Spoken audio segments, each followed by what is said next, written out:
ओम श्री साईनाथ नाथाय नमः। सभी श्रोताओं को मेरा प्रणाम एवं हार्दिक अभिनंदन। आज हम श्री साईं चरित्र के 8वें अध्याय का श्रवण करेंगे, जिसमें मानव जन्म का महत्व, श्री साईं बाबा की भिक्षावृत्ति, बाईजाबाई की सेवा, श्री साईं बाबा का शयन कक्ष और खुशहाल चंद पर प्रेम इत्यादि कथाओं का व्याख्यान किया गया है।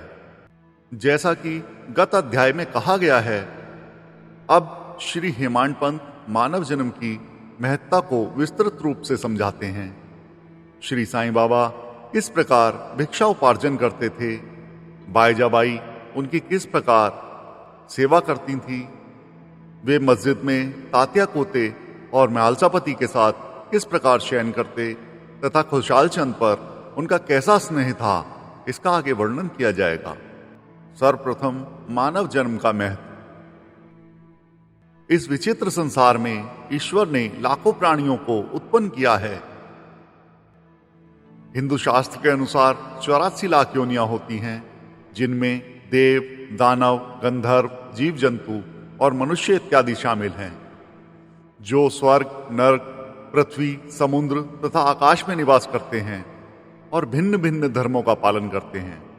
इन प्राणियों में जिनका पुण्य प्रबल है, वे स्वर्ग में निवास करते हैं और अपने सत्कृत्यों का फल भोगते हैं।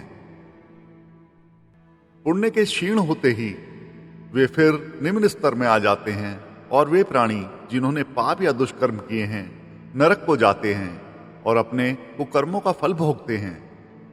जब उनके पाप और पुण्यों का समन्वय हो जाता है, तब उन्हें मानव जन्म और मोक्ष प्राप्त करने का अवसर प्राप्त होता है। जब पाप और पुण्य दोनों नष्ट हो जाते हैं, तब वे मुक्त हो जाते हैं और अपने कर्म तथा प्रारब्ध के अनुसार ही आत्माएं जन्म लेती हैं या काया में प्रवेश करती हैं। यह सत्य है कि समस्त प्राणियों में 4 बातें एक समान हैं: आहार, निद्रा, भय और मैथुन। मानव प्राणी को ज्ञान एक विशेष देन है, जिसकी सहायता से ही वह ईश्वर दर्शन कर पाता है, जो अन्य किसी योनि में संभव नहीं है।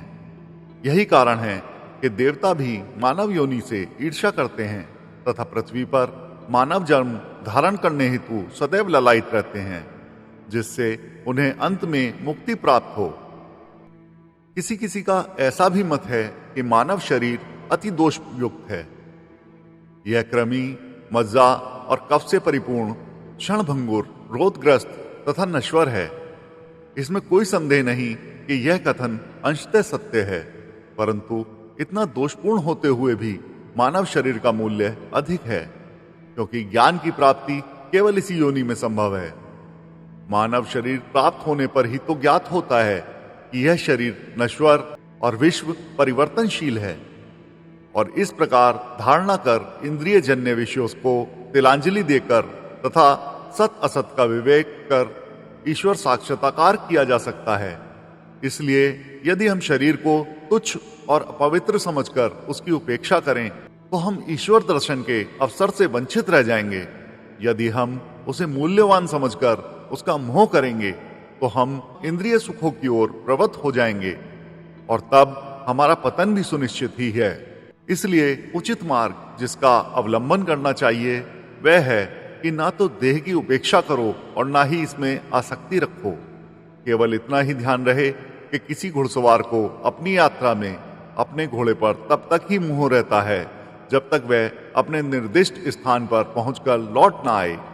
इसलिए ईश्वर दर्शन या आत्म साक्षात्कार के निमित्त शरीर को सदा ही लगाए रहना चाहिए, जो जीवन का मुख्य ध्येय है। ऐसा कहा जाता है, अनेक प्राणियों की उत्पत्ति करने के पश्चात भी ईश्वर को संतोष नहीं हुआ।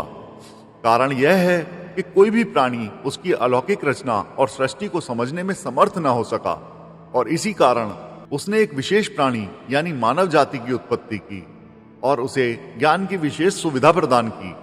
जब ईश्वर ने देखा कि मानव उसकी लीला, अद्भुत रचनाओं तथा ज्ञान को समझने के योग्य है, तब उन्हें अति हर्ष एवं संतोष हुआ। इसलिए मानव जन्म प्राप्त होना बड़े सौभाग्य का सूचक है। उच्च ब्राह्मण कुल में जन्म लेना तो परम सौभाग्य का सूचक है, परंतु श्री साईं चरणों में प्रीति और उनकी शरणागति प्राप्त होना इन सभी में अति श्रेष्ठ है। इस संसार में मानव जन्म अति दुर्लभ है।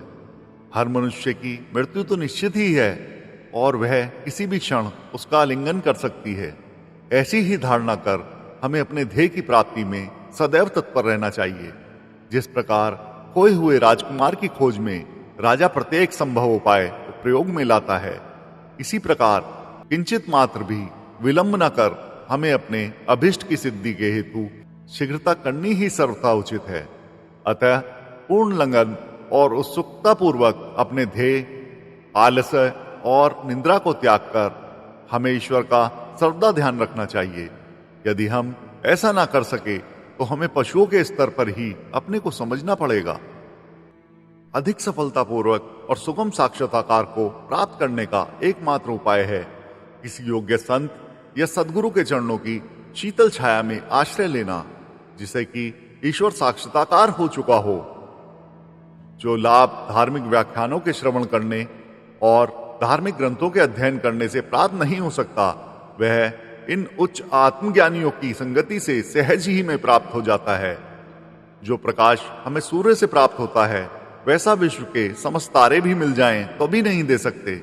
इसी प्रकार जिस आध्यात्मिक ज्ञान की उपलब्धि हमें सद्गुरु की कृपा से हो सकती है, वह ग्रंथों और उपदेशों से किसी प्रकार संभव नहीं है। उनकी प्रत्येक गतिविधि, मृदु भाषण, गुप्त उपदेश, क्षमाशीलता, स्थिरता, वैराग्य, दान और परोपकारिता, मानव शरीर का नियंत्रण, अहंकार शून्यता आदि गुण जिस प्रकार भी वे पवित्र मंगल विभूति द्वारा व्यवहार में आते हैं, सत्संग द्वारा भक्त लोगों को उनके प्रत्यक्ष दर्शन होते हैं। इससे मस्तिष्क की जागृति होती है तथा उत्तरोत्तर आध्यात्मिक उन्नति होती रहती है। श्री साईं बाबा इसी प्रकार के एक संत या सतगुरु थे। यद्यपि वे बाह्य रूप से एक फकीर का अभिनय करते थे, परंतु वे सदैव आत्मलीन रहते थे। वे समस्त प्राणियों से प्रेम करते और उनमें भगवत दर्शन का अनुभव करते थे। सुखों का उनको कोई आकर्षण न था और न ही आपत्तियों से विचलित होते थे। उनके लिए अमीर और फकीर दोनों ही एक समान थे। जिनकी केवल कृपा से भिखारी भी राजा बन सकता था, वे शिरडी में द्वार द्वार घूमकर भिक्षा उपार्जन किया करते थे। यह कार्य वे इस प्रकार करते थे। शिरडी वासियों के भाग्य की कौन कल्पना कर सकता है कि उनके द्वार पर ब्रह्म भिक्षुक के रूप में खड़े रहकर पुकारा करते थे, ओ माई, एक रोटी का टुकड़ा मिले, और उसे प्राप्त करने के लिए वह अपना हाथ फैलाते थे। एक हाथ में वे सदा टमरेल लिए रहते तथा दूसरे में एक झोली। कुछ घरों में तो वे प्रतिदिन ही जाते थे और किसी किसी के द्वार पर केवल फेरी ही लगाते थे। वे साग, दूध या छाछ आदि पदार्थ को 3 पार्ट में लेते तथा भात या रोटी को, अन्य सूखी वस्तुओं को झोली में डाल लेते थे। बाबा की जिह्वा को कोई स्वाद रुचि न थी, क्योंकि उन्होंने उसे अपने वश में कर रखा था। इसलिए वे भिन्न भिन्न वस्तुओं के स्वाद की चिंता क्यों करते। जो कुछ भी भिक्षा में उन्हें मिल जाता, उसे ही मिश्रित कर संतोषपूर्ण ग्रहण करते थे। अमुक पदार्थ स्वादिष्ट है या नहीं, बाबा ने इस ओर कभी ध्यान नहीं दिया, मानो उनकी जिह्वा में स्वाद बोध ही ना हो। वे केवल मध्याह्न तक ही भिक्षा उपार्जन करते थे। यह कार्य बहुत अनियमित था। किसी दिन तो वे छोटी सी फेरी लगाते तथा किसी दिन 12 बजे तक वे एकत्रित भोजन एक कुंडी में डाल देते, जहां कुत्ते, बिल्लियां, कौवे आदि स्वतंत्रता पूर्वक भोजन करते थे। बाबा ने उन्हें कभी नहीं भगाया। एक स्त्री भी जो मस्जिद में झाड़ू लगाया करती थी, रोटी के 10-12 टुकड़े उठाकर अपने घर ले जाती थी, परंतु किसी ने कभी उसे नहीं टोका। जिन्होंने स्वप्न में बिल्लियों और कुत्तों को भी कभी दुत्कार न लगाया हो, वे भला निसहाय गरीबों को रोटी के कुछ टुकड़े उठाने से क्यों रोकते। ऐसे महान पुरुष का जीवन धन्य है। शिरडी वासी तो पहले पहले केवल एक पागल ही समझते थे। वे शिरडी में इसी नाम से विख्यात भी हो गए थे। जो भिक्षा के कुछ टुकड़ों पर निर्वाह करता हो, भला उसका कोई आदर कैसे करता। परंतु ये तो उदार हृदय, त्यागी और धर्मात्मा थे। यद्यपि वे बाहर से चंचल और अशांत प्रतीत होते थे, परंतु अंतःकरण से दृढ़ और गंभीर थे। उनका मार्ग गहन तथा गूढ़ था।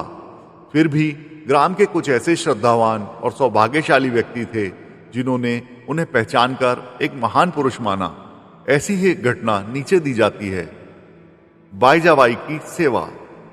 तात्या कोते की माता, जिनका नाम बाईजाबाई था, दोपहर के समय एक टोकरी में रोटी और भाजी लेकर जंगल को जाया करती थी। वे जंगल में कोसों दूर तक जाती और बाबा को ढूंढकर उनके चरण पकड़ती थी।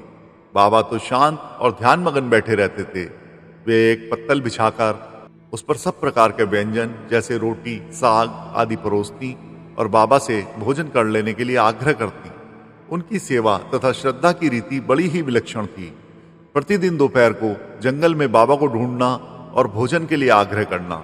उनकी इस सेवा और उपासना की स्मृति बाबा को अपने अंतिम क्षणों तक बनी रही। उनकी सेवा का ध्यान कर बाबा ने उनके पुत्र को बहुत लाभ पहुंचाया। माँ और बेटे दोनों ही फकीर पर दृढ़ निष्ठा करते थे। उन्होंने बाबा को सदैव ईश्वर के समान ही पूजा। बाबा उनसे कभी कभी कहा करते थे कि फकीरी ही सच्ची अमीरी है, उसका कोई अंत नहीं। जिसे अमीरी के नाम से पुकारा जाता है वह शीघ्र ही लुप्त हो जाने वाली है। कुछ वर्षों के अंतरन बाबा ने जंगल में विचरना त्याग दिया। वे गांव में ही रहने और मस्जिद में ही भोजन करने लगे। इस कारण बाईजाबाई को भी उन्हें जंगल में ढूंढने का कष्ट से छुटकारा मिल गया। बाबा का शयन कक्ष। वे संत पुरुष धन्य हैं जिनके हृदय में भगवान वासुदेव सदैव व्यास करते हैं। वे भक्त भी भाग्यशाली हैं जिन्हें उनका सानिध्य प्राप्त होता है। ऐसे ही दो भाग्यशाली भक्त थे, एक तात्या कोते पाटिल और दूसरे भगत मालसापति। दोनों ने बाबा के सानिध्य का सदैव पूर्ण लाभ उठाया। बाबा दोनों पर एक समान ही प्रेम रखते थे। ये तीनों महानुभाव मस्जिद में अपने सिर पूर्व, पश्चिम तथा उत्तर की ओर करते और केंद्र में एक दूसरे के पैर से पैर मिलाकर शयन किया करते थे। बिस्तर में लेटे लेटे ही आधी रात तक प्रेम पूर्वक वार्तालाप और इधर उधर की चर्चाएं किया करते थे। यदि किसी को भी निंद्रा आने लगती तो दूसरा उसे जगा देता।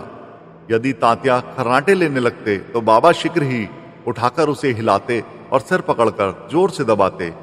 यदि कहीं वह मालसापति हुए तो उन्हें भी अपनी ओर खींचते और पैरों पर धक्का देकर पीठ थपथपाते थे। इस प्रकार तात्या ने 14 वर्षों तक अपने माता पिता के गृह को छोड़कर बाबा के प्रेमवश मस्जिद में निवास किया। कैसे सुहाने दिन थे वो! इनकी क्या कभी विस्मृति हो सकती है? उस प्रेम का क्या कहना! बाबा की कृपा का मूल्य कैसे आंका जा सकता था? पिता की मृत्यु होने के पश्चात तात्या पर घर बार की जिम्मेदारी आ गई, इसलिए वे अपने घर जाकर रहने लगे। राहता निवासी खुशहाल चंद। शिरडी के गणपत तात्या कोते को बाबा बहुत ही चाहते थे। वे राहता के मारवाड़ी सेठ श्री चंद्रभान को भी बहुत प्यार करते थे। सेठ जी का देहांत होने के पश्चात बाबा उनके भतीजे खुशहाल चंद को भी अधिक प्रेम करने लगे। वे उनके कल्याण की दिन रात फिक्र किया करते थे। कभी बैलगाड़ी में तो कभी तांगे में वे अपने अतरंग मित्रों के साथ राहता को जाया करते थे।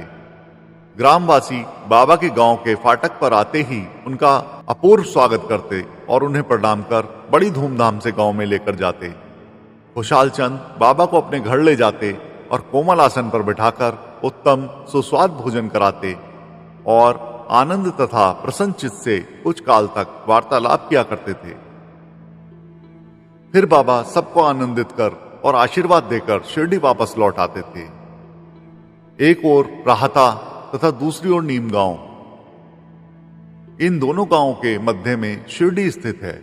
बाबा अपने जीवन काल में कभी भी इन सीमाओं के पार नहीं गए।